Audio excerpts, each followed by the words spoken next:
Matapos naman siya sa Christmas light, busy siya dyan. Sa dami ng aming TV, di na malaman saan ilalagay. Yan yung TV, uwi niya galing sa abroad. Pinanik na si PS4 at maglalaro siya. Parang bata lang.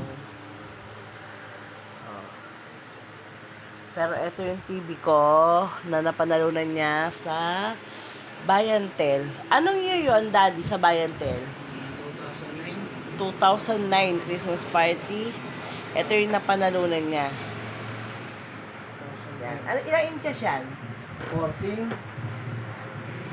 Yun na, 14 inches na napanalunan sa Bayantel.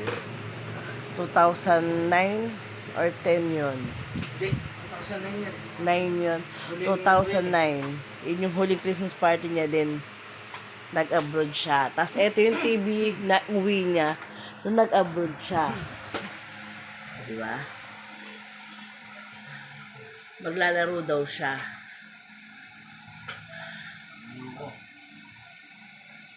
Ay, anong merienda?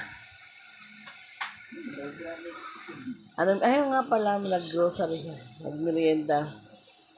Lubos mo yung kutsinta kasi. Oh, pagod na siya.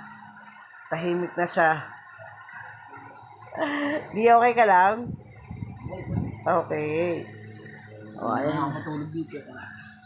Pwede ka nang matulog dyan. Matulog lang. Wala ka ng project. Na. Tapos na po yung project niya. Ayan na siya. Yan, yung TV na yan. Ilang inches yung TV na yan? 32. Yan, 32 inches sa TV na yan. Sa bangko lang niya ilalagay yan. Kasi nagkamali siya ng bili ng bracket sa likod. Kaya yun lang ang nagkasya sa 14 inches. O, yan. Lalaro na siya ng PS4 niya.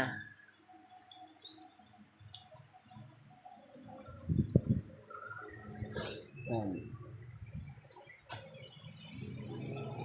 Sige, mag-enjoy ka na dyan, Daddy.